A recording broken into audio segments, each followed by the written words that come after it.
Notice that some of my colleagues on the other side of the aisle have been trying to diminish, your qualifications. What's the primary responsibility of the federal government, Mr. Knudsen?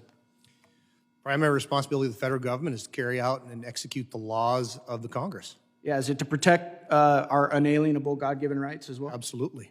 What about, does our government have a responsibility to protect its citizens, Mr. Bailey? Yes.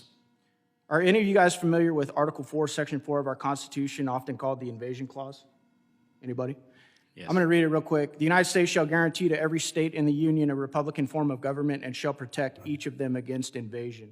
Now, there's arguments right now about whether or not this is an invasion, but it's tough to argue when you have the equivalent of a combat division size of illegals coming across our southern border. For those of you that don't know, that's 10,000 individuals every single day in invasion. And we've talked about what comes with those individuals from crime, the economic burdens on our citizens, the families being destroyed of fentanyl. You guys are all familiar with that. You guys see them every single day in your own states. Is that correct? Yes. Thank you. Are you guys aware of the job title of Alejandro Mayorkas, Mr. Knudsen? His specific job title is Secretary of the Department of Homeland Security. Secretary of Homeland Security. Now, I'm no constitutional scholar, Mr. Drummond, but just from that job title alone, would you assess that maybe his job might be to secure and protect the homeland? He has the duty to control and guard our homeland. Mr. Bailey, is Secretary Mayorkas doing that? He has abdicated his official legal responsibilities and his moral and ethical responsibilities to this nation. Mr. Knudsen, is he doing that? Absolutely is not. He is derelict in many of those duties. One of my colleagues talked about the difference between individuals crossing on the terror watch list between the Biden administration, Secretary Mayorkas, and the former administration. Those numbers were a stark contrast. Under the last administration, 14 individuals on the terror watch list came through, were encountered at that southern border. Under this administration, and we still have several months to go in this new year, already 300 individuals on the terror watch list. Are you gentlemen aware of how many individuals it took to pull off 9/11? Not 300.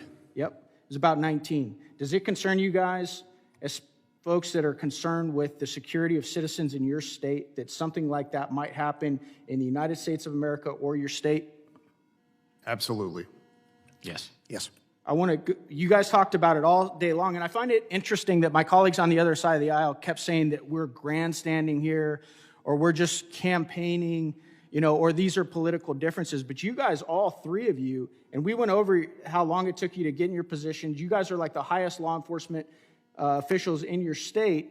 You guys all went over not just the policy differences, but the different laws that this secretary is in violation of. Mr. Knudsen, can you go over some of those really quick?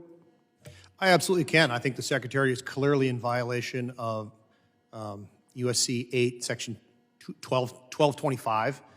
He's clearly violated Section 1182 by granting mass parole. The Immigration and Naturalization Act makes very clear that that is not to be granted on a mass basis. That's to be granted on a case-by-case, individual basis. Yep, thank you, sir. Ms. Jackson and Mr. Bowman both said that betrayal of a nation is one of the criteria necessary for impeachment.